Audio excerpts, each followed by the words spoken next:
ஐந்து கரத்தனை யானை முகத்தினை இந்தின் இளம்பிறை போலும் ஈற்றனை நந்தி மகந்தனை ஞானக் கொழுந்தினை புந்தியில் வைத்தடி போற்றுகின்றேனே. தை பிறந்தால் வழி பிறக்கும். யாருக்கு தை பிறந்தால் வழி பிறக்கும்?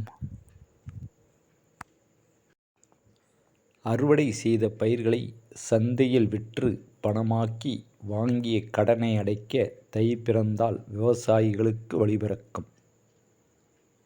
மண்பானை, மண் அடுப்பு, ஓலை, கூரைப்பூ விற்ற பணத்தில் மஞ்சள் தாலி வாங்கி தனது மகளுக்கு திருமணம் செய்து வைக்க தை பிறந்தால் ஏழை தகப்பனுக்கு வழி பிறக்கும்.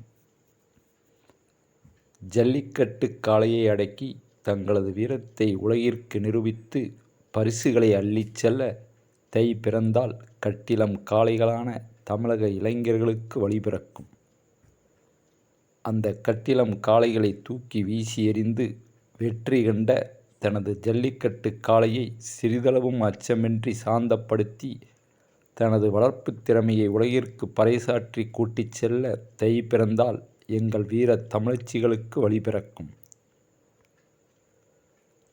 தங்களது இருப்பிடங்களில் சிறியவர் முதல் பெரியவர் வரை அனைவரும் ஒன்று கூடி சமத்துவ பொங்கலிட்டு பல்வேறு போட்டிகளை நடத்தி பரிசளித்து தங்களது ஜாதி மத பாகுபாடற்ற ஒற்றுமையை உலகிற்கு பறைசாற்ற தை பிறந்தால் நம் தமிழர்களுக்கு வழி பிறக்கும். தெற்கு நோக்கிய பயணத்தில் நீச்சமடைந்த முழுமுதற் கிரகமான சூரியனுக்கும் தை பிறந்தால் வடக்கு நோக்கி நகர்ந்து உச்சமடைய வழி பிறக்கும்.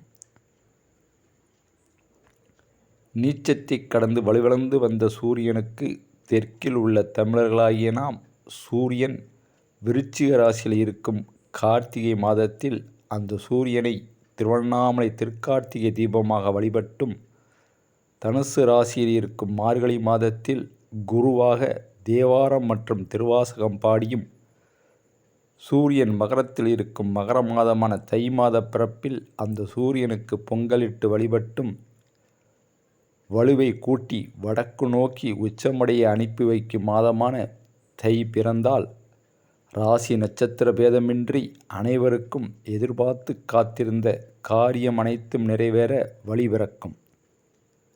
அனைவருக்கும் தை திருநாள் நல்வாழ்த்துக்கள். வாழ்க வளமுடன், வளர்க நலமுடன். நன்றி. மீண்டும் மற்றுமொரு வீடியோவில் சந்திப்போம். வணக்கம்.